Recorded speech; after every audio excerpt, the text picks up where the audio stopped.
Ya, masih dari dunia pendidikan, anggaran besar janji pembelajaran digital dan ribuan unit laptop dibagikan ke sekolah, ujungnya malah dipertanyakan pilihan, kegunaan juga pembagiannya, sampai juga dananya. Dan berikut fakta laptop dibalik dugaan korupsi Kemendikbud.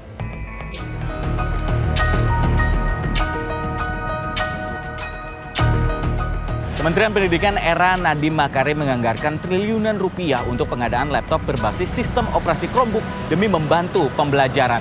Namun di balik kasus yang kini tengah diselidiki oleh Kejaksaan Agung, apakah laptop berbasis sistem operasi Chromebook ini benar-benar telah diterima dan bermanfaat bagi para siswa? Kami telusuri faktanya. Chromebook adalah laptop berbasis sistem operasi Chrome OS buatan Google. Perangkat ini mengandalkan sistem komputasi awan, sehingga pengguna harus terhubung dengan internet untuk mengakses berbagai fitur utamanya.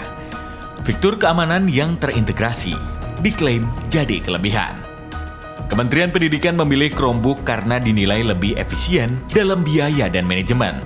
Namun efisiensi itu masih jadi perdebatan publik. Sejak proyek ini berjalan pada tahun 2021, pemerintah telah menyalurkan ratusan ribu unit ke ribuan sekolah di berbagai daerah. Namun, setelah 4 tahun berlalu, muncul pertanyaan, apakah laptop-laptop itu masih ada dan masih digunakan? Kami mendapatkan Chromebook dari Kementerian Pendidikan, Riset, dan Teknologi pada tahun 2021, tepatnya kurang lebih Oktober 2021. Kami mendapatkan 15 Chromebook, ya. Dan alhamdulillah Chromebook tersebut bermanfaat untuk sekolah kami dan bisa dimanfaatkan untuk proses pembelajaran. Yang mana untuk menggunakan Chromebook tersebut, kita menggunakan akun Belajar ID. SMP 8 Jakarta menjadi salah satu dari sekitar 13.000 sekolah yang mendapat bantuan laptop dari Kemdikbud. Fasilitas ini dipakai secara bergilir dan digunakan untuk membuka kelas digital hingga ujian berbasis komputer.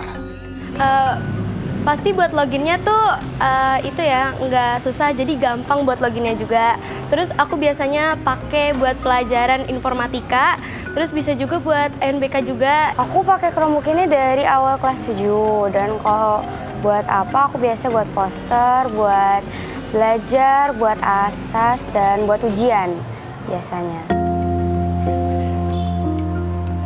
Dan warga 62, seperti inilah penampakan dari Chromebook yang diterima di SMP Negeri 8 Jakarta. Berbeda dengan aplikasi yang lain, Chromebook ini hanya bisa diakses oleh para siswa yang memiliki akun belajar.id, yang mana hal ini juga memudahkan sekolah ataupun pemerintah untuk mengontrol aktivitas yang dilakukan oleh para siswa ketika mengakses Chromebook ini. Persoalan lain yang juga jadi catatan adalah spesifikasi teknis yang terbatas. Laptop ini tidak dapat menggunakan banyak aplikasi secara offline dan terbatas dalam pengolahan data berat.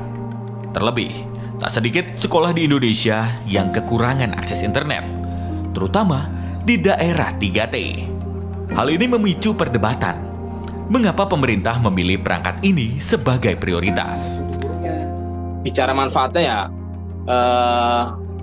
ya pasti ada manfaatnya, tetapi kan itu tidak yang sedang dibutuhkan oleh sekolah gitu ya. Ibarat kata buku dibagikan ke sekolah ya pasti bermanfaat gitu, ataupun mouse dibagikan ke sekolah ya pasti bermanfaat gitu. Tapi apakah sekolah saat itu membutuhkan barang yang dikirim oleh pemerintah, atau apakah saat itu sekolah sedang membutuhkan Chromebook, itu yang menjadi pertanyaan. Dan jawabannya kita tahu bahwa saat itu sekolah-sekolah tidak sedang membutuhkan laptop dengan spesifikasi Chromebook itu. Kami saat itu berkesimpulan bahwa ternyata ada dugaan kuat ya, semacam permufakatan jahat atau kong kali kong antara penyedia layanan, kemudian pejabat yang terkait dengan layanan, sampai dengan tim yang merekomendasikan untuk melakukan kajian atas pemanfaatan Chromebook itu gitu ya. Kasus pengadaan Chromebook saat ini juga tengah disorot oleh Kejaksaan Agung. Dugaan penyelewengan anggaran di dalamnya sedang dalam penyelidikan.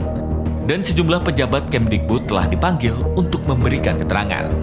Selain itu, 4 petinggi perusahaan penyedia perangkat Chromebook juga diperiksa Kejagung sebagai saksi. Sementara Menteri Pendidikan era Jokowi, Nadiem Makarim, dilarang berpergian ke luar negeri.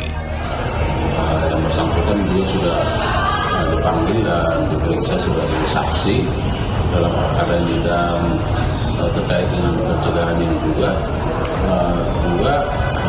ada terhadap beberapa orang lain yang sudah dipanggil dan diperiksa sebagai saksi dan dilakukan pencegahan ke luar negeri. Meski pengadaan Chromebook belum ditetapkan merugikan negara, tapi sejumlah catatan muncul sebagai evaluasi. Utamanya terkait aspek kompatibilitas perangkat maupun transparansi anggaran.